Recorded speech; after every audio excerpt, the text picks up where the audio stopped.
En nombre del Padre, del Hijo y del Espíritu Santo. Amén. Amados hermanos de nuestro Señor Jesucristo, nos encontramos en el primer domingo de Cuaresma y la Iglesia nos pone en esta época de preparación para la gran Semana Santa y después la resurrección triunfante de nuestro Señor. El Evangelio del relato de los 40 días de ayuno de nuestro Señor y de las 3 tentaciones de Satanás.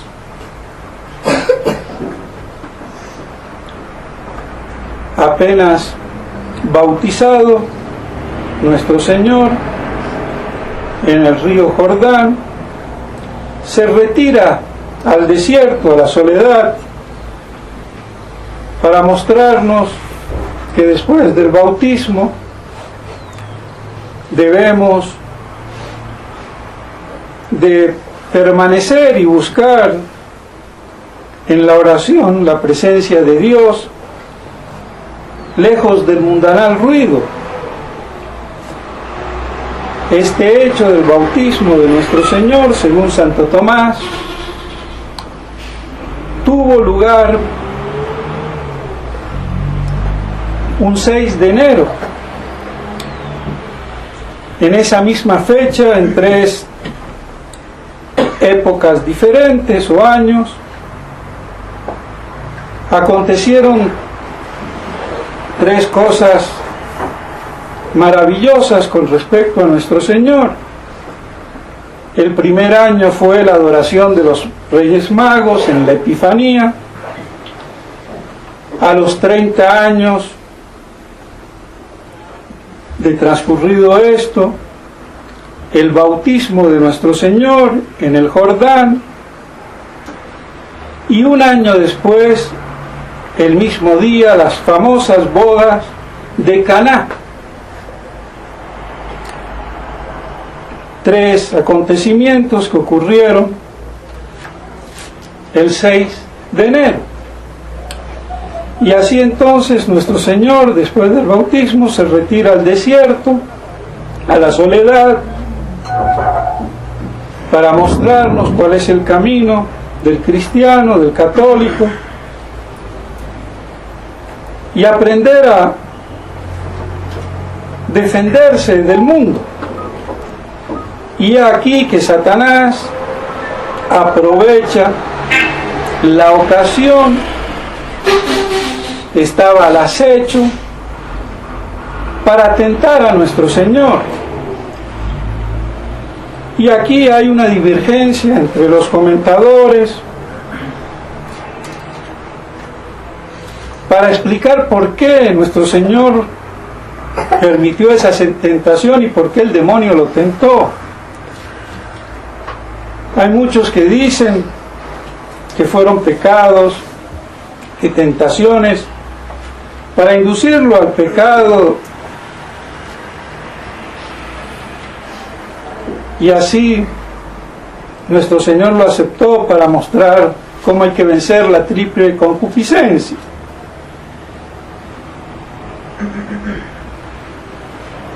Es una explicación, pero no me parece que es la más profunda y acertada, pues como lo dice el padre Castellani, eminente exégeta, aunque ha sido muy despreciado por su misma compañía,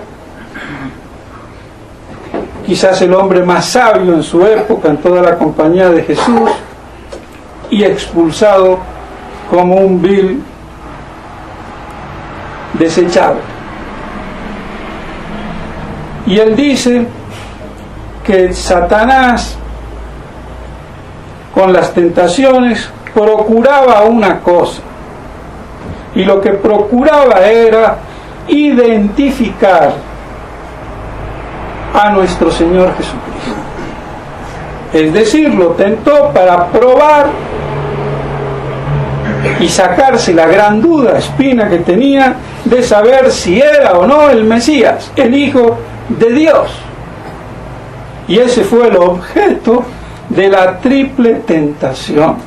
En primer lugar, identificar a nuestro Señor y sacarse esa gran duda que le carcomía la cabeza,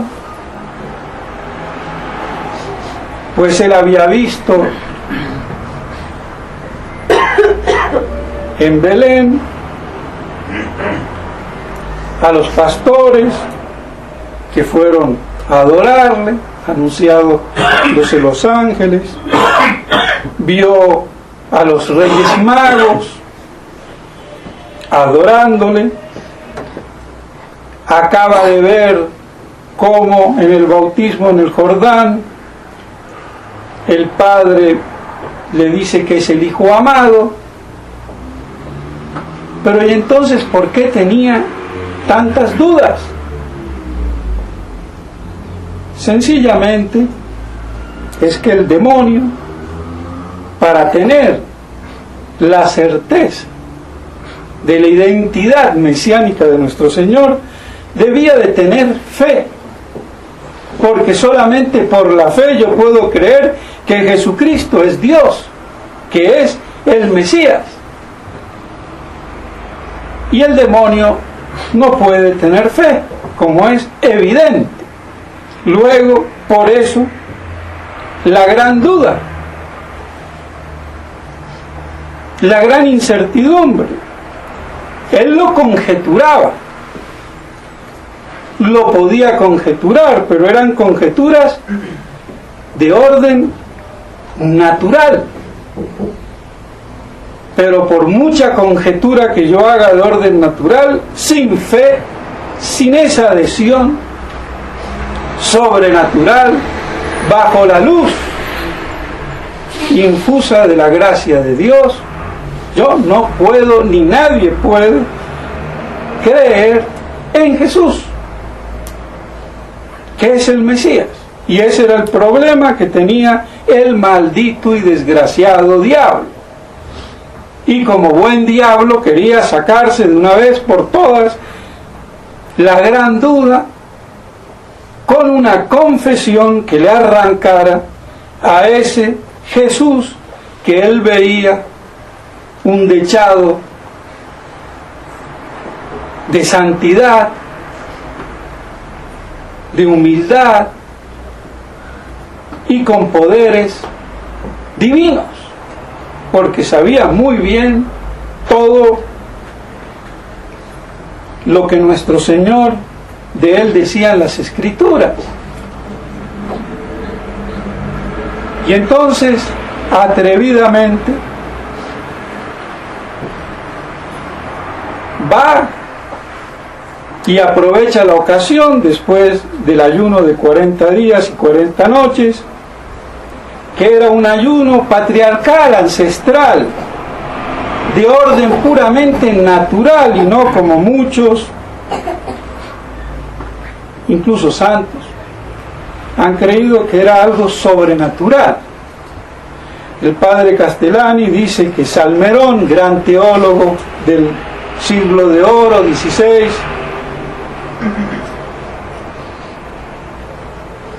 que fue teólogo en Trento, dice que ese ayuno es sobrenatural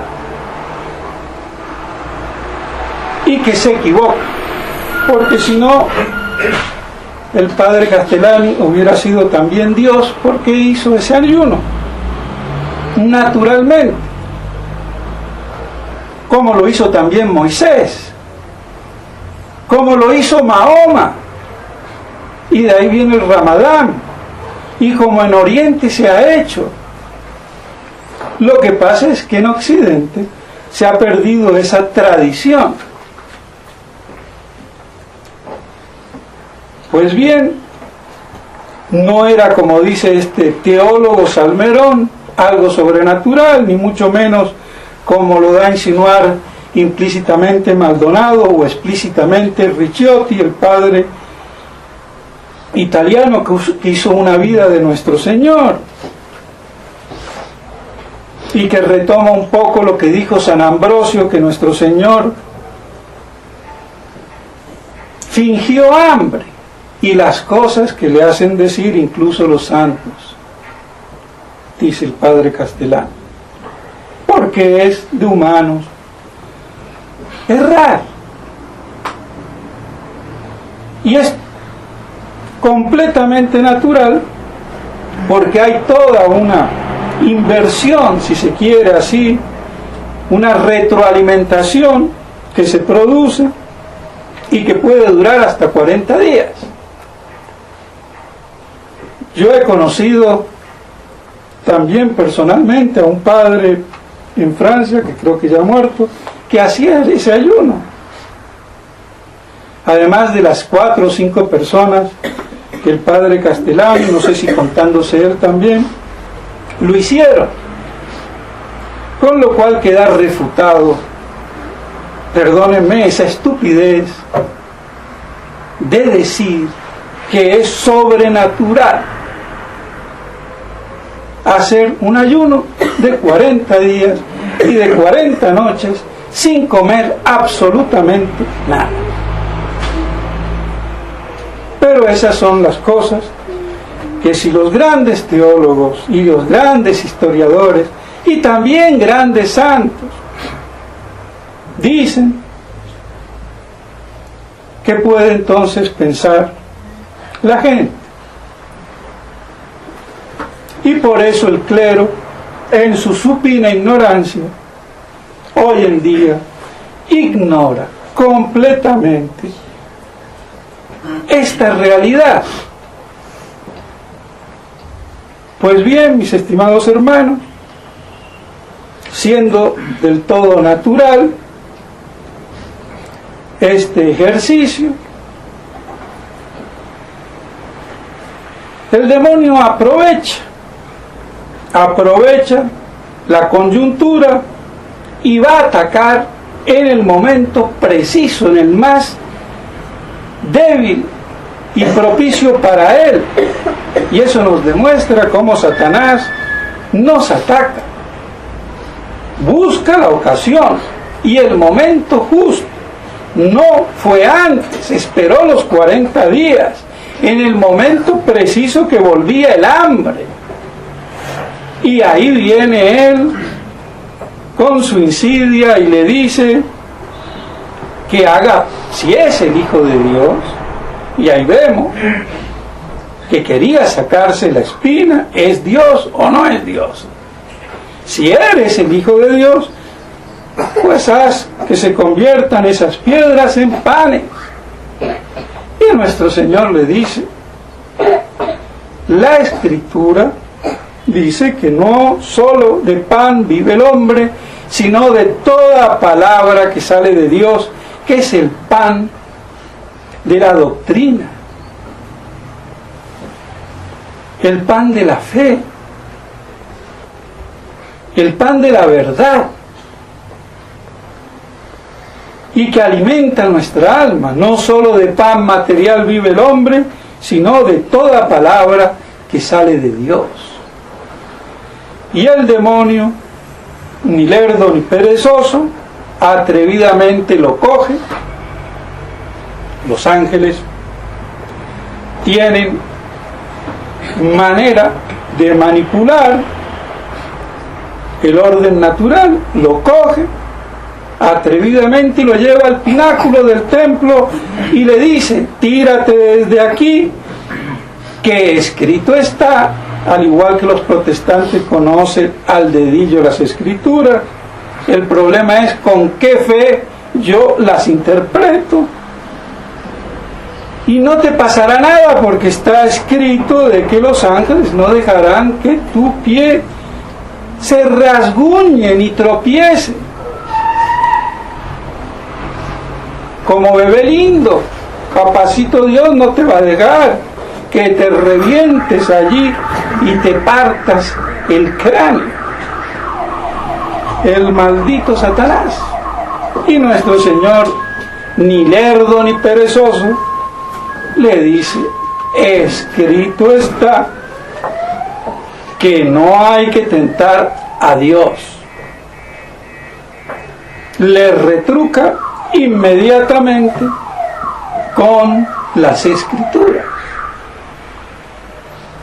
Porque es tentar a Dios, ponerse al borde del precipicio y decir, si yo soy bueno y santito, Dios me va a proteger y no me voy a caer. ¿Y cuántas veces no se tienta a Dios así? Como obligándolo que haga un milagro en nuestro favor.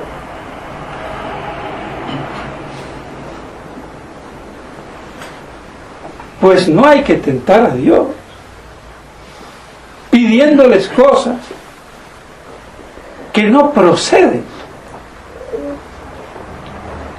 y que Dios las puede hacer, pero que están mal expuestas. Eso es tentar a Dios, y nos deja aquí una gran lección nuestro Señor, sobre todo para todos esos mistongos y beatos que creen que Dios les tiene que hacer el favor, el milagro. ¿No? Porque los milagros son si Dios quiere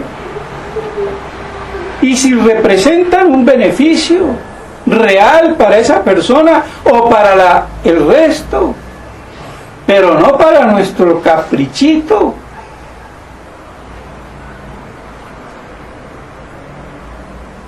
Y así cuántas cruzadas en el nombre de Dios, paladines de Dios.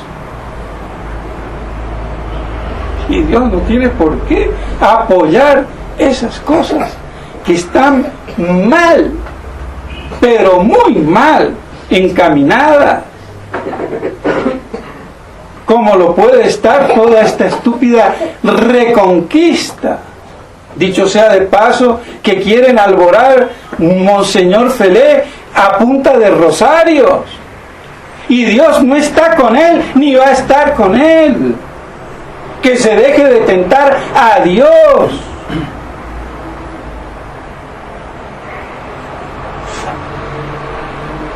Y bien, no satisfecho el maldito demonio, una tercera vez, lo coge, lo levanta, lo lleva a un monte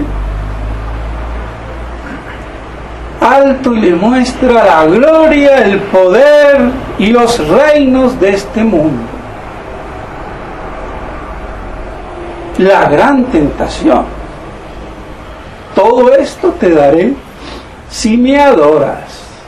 ¿Y cuántos no caen aquí?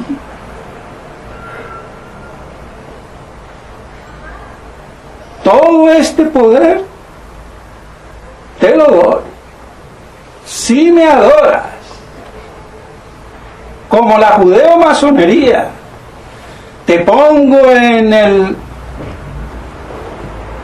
culmen del poder, pero si me adoras. Ay de todo ese poder diabólico y de esa traición. Y nuestro Señor no le dijo, cállate, demonio mentiroso, eso no, tú no tienes ese poder. Y como hace ver el padre Castellani, porque en realidad el demonio tiene ese poder. Porque son los ángeles los que gobiernan este mundo. Y por lo menos Satanás tiene el poder del cosmos, de este mundo. Y si no de todo este cosmos, por lo menos de la Vía Láctea. Y si no del sistema solar o de esta tierra. Pero tiene como ángel ese poder que Dios le dio a los ángeles, y poniéndolo quizás a la cabeza de los otros. Entonces tiene un poder, y por eso es el príncipe de este mundo. Con ese poder. Por eso nuestro Señor no le dijo mentiras. sino que sencillamente le dice: retírate, Satanás, porque solo a Dios adorarás. Y vienen los ángeles y le sirven a nuestro Señor, y el demonio se va derrotado sin sacarse la espina, sin saber lo que él quería saber. Y así lo derrota nuestro Señor. Y pues bien, mis estimados hermanos, estas tres tentaciones que nuestro Señor tuvo son tres tentaciones que cada uno de nosotros podemos tener. Y no solamente cada uno de nosotros a lo largo de nuestra existencia, sino también la misma Iglesia como cuerpo místico de Cristo. Y no sé quién era el que decía, si era el mismo padre Castellani o no, que ya la Iglesia en aquella época en que él comentaba esto, ya había caído en las dos primeras tentaciones. La primera tentación, convertir el pan para saciar, las piedras en pan para saciar el hambre. Toda la teología de la liberación, todo el problema económico, social, de ricos y pobres, toda esta problemática que desquició al clero y a la Iglesia. Y por eso involucrados el clero con el comunismo y comprometido. Tenemos ejemplos en abundancia.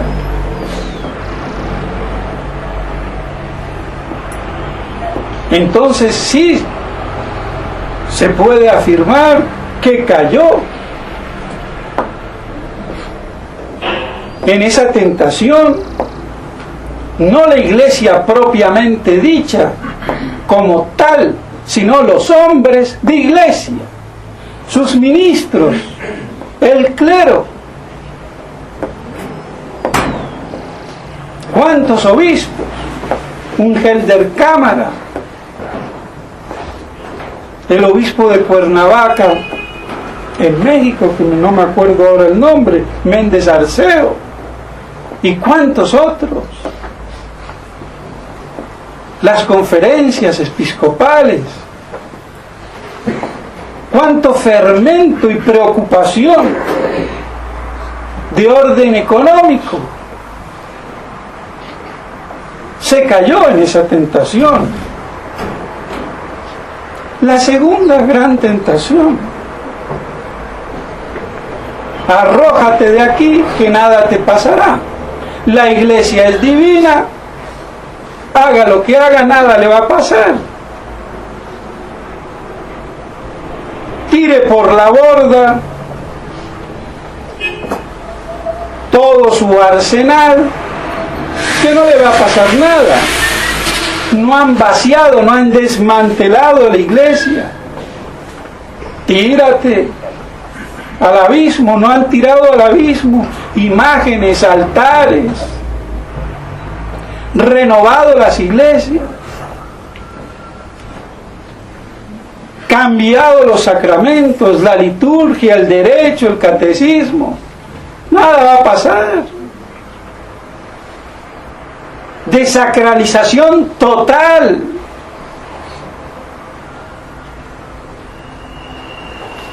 Mundinización del clero, religiosas y religiosos. Quítense los hábitos de la sotana. ¿Qué va a pasar? Estupidez. Y el descalabro más total. Todos los desastres que hoy vemos. Desmantelada la Iglesia. ¿Qué queda de la verdadera Iglesia de Dios? Nada. salvo las islas, reliquias de la tradición, pero la iglesia oficial vaciada y con Satanás adentro. Y no lo digo yo, lo dijo Pablo VI, por cuál rendijita entró el humo de Satanás y pedazo de imbécil. No le abriste tú las puertas y las ventanas que dejó abierta tu predecesor Juan 23, el Papa bueno, la iglesia no tiene enemigos, abramos las ventanas, la nueva primavera. Y preguntando ahora, ¿por dónde se entró Satanás? ¿Por cuál fisura? Pero hay que ser imbécil o cínico para decir cosas semejantes. Segunda tentación, un hecho consolidado. Han tirado la iglesia por la borda, por el precipicio. Pero si es de Dios, no le va a pasar nada.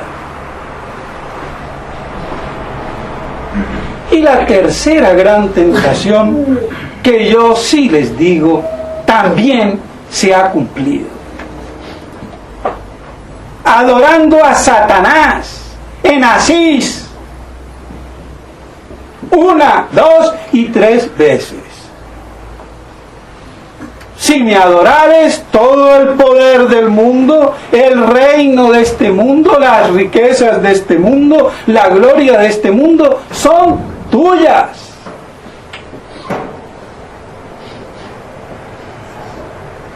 Y no es en eso lo que anda el alto clero, Vaticano II, con los reyes y poderes de este mundo,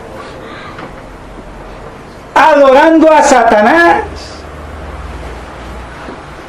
Y en la misma Roma, en el mismo Vaticano, con esa reunión también que hicieron allí con todas las otras religiones, aparte de las de Asís, sobre la tumba de San Pedro. Es que hay que ser ciego o muy tontito para no darse cuenta. Pero ya es hora, mis estimados hermanos, que al pan pan y al vino vino y las cosas como son. Eso es una apostasía. Y ejecutada por el que se dice el sumo sacerdote, el sumo pontífice. Eso lo hicieron Juan Pablo II y lo repitió Benedicto XVI. Y eso tiene un nombre: apostasía, idolatría.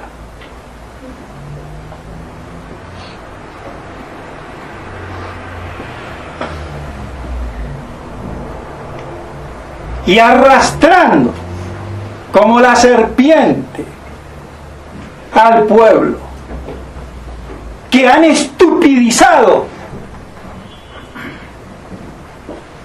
antecedentemente, porque para que el pueblo fiel acepte estas cosas, lo han tenido que idiotizar, le han colonizado las neuronas, le han carcomido el cerebro. Porque esto es inaudito, con una sana inteligencia, con una sana teología, con un sano derecho. Y así pues, que todos aquellos teólogos, canonistas, como esos del Opus Dei, como Monseñor Ocaris, entre otros, que defienden toda esta parodia intelectualmente, son unos imbéciles y vendidos traidores, porque la inteligencia no da para eso. Eso es un abuso de la teología, de la doctrina, del derecho. Y a ver quién me va a decir que no.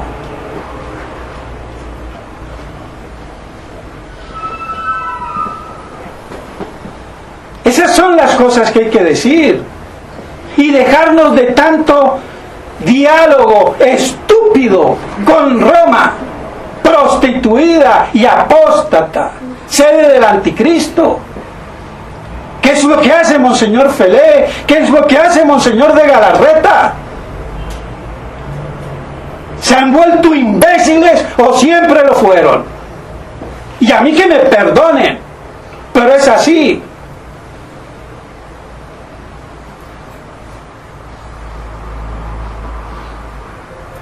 Y vienen a justificar lo injustificable. ¿Y en qué va a parar todos estos resultados?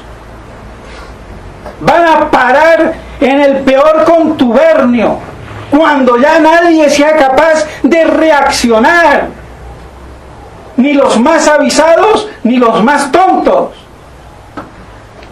Así de claro. Y eso no puede ser. ¿Dónde están los San Atanasios? No hay ni uno ni medio. ¡Qué apostasía! Que si no se abrevia, ¿quién se salvaría? Y todavía dudamos en qué tiempo vivimos.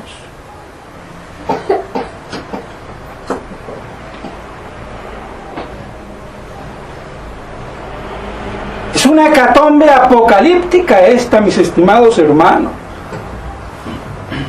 El desastre es total. Y la estupidez humana infinita, como ya lo dicen las Escrituras. Infinita es la estulticia humana de los hombres. El número de los estultos es infinito. Y lo peor, que tienen capa, mitra, báculo y poder. Y el que no se someta no puede comprar ni vender. Pero no voy a esperar que sea un chip. La marca es religiosa. Es el anticristo religioso, la segunda bestia de la tierra, que sale del abismo del infierno, la que marca con apariencia de cordero, pero que habla como el dragón, que con su larga cola seduce, no con violencia, sino con tacto.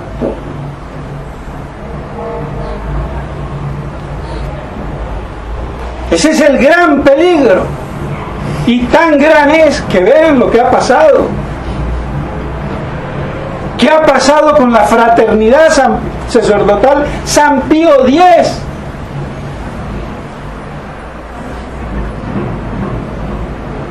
¿Qué ha pasado con la obra de Monseñor Lefebvre?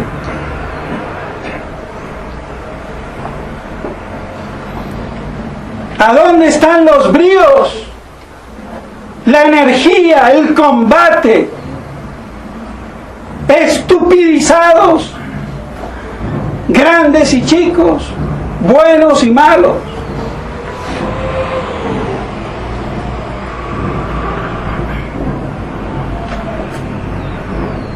Esa es la obra de destrucción, de autodestrucción de la fraternidad, operada por Monseñor Felé.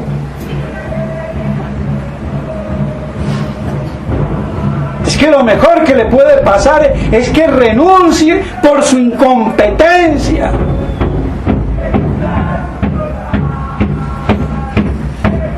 Y a ver qué va a pasar. Es muy difícil que esto salga a flote. Hay que estar preparados para todos y aprender a defenderse cada uno como pueda. Cada sacerdote, cada fiel. Ese es el heroísmo de los últimos tiempos apocalípticos. sin mami ni papi, como los cristianos en la primera época, inocentes vírgenes, defendiéndose solitas, sin papi ni mami. Y así nos va a tocar a cada uno de nosotros.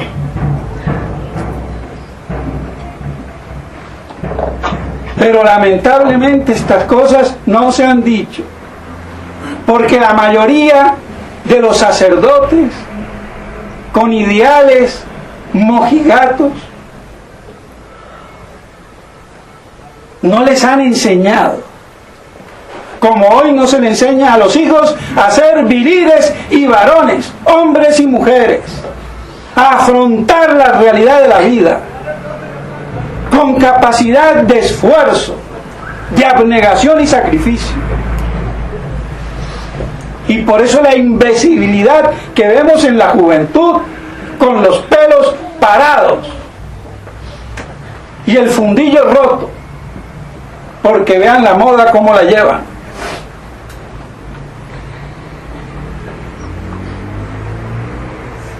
Es lamentable, mis estimados hermanos, el grado de degeneración conceptual. Pues bien, es un hecho entonces que las tres tentaciones se han producido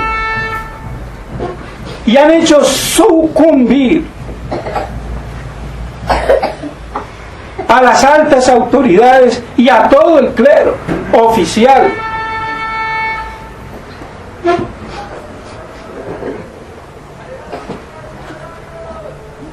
Pues bien, mis estimados hermanos, pidámosle a la Santísima Virgen María que ella,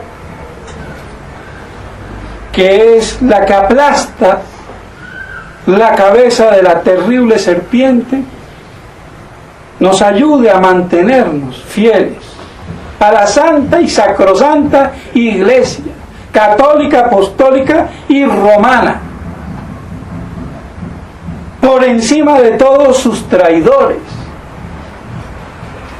Mantener esa fe pura y virginal y así permanecer fieles en esta crucifixión del cuerpo místico de nuestro Señor, que es la Santa Madre Iglesia.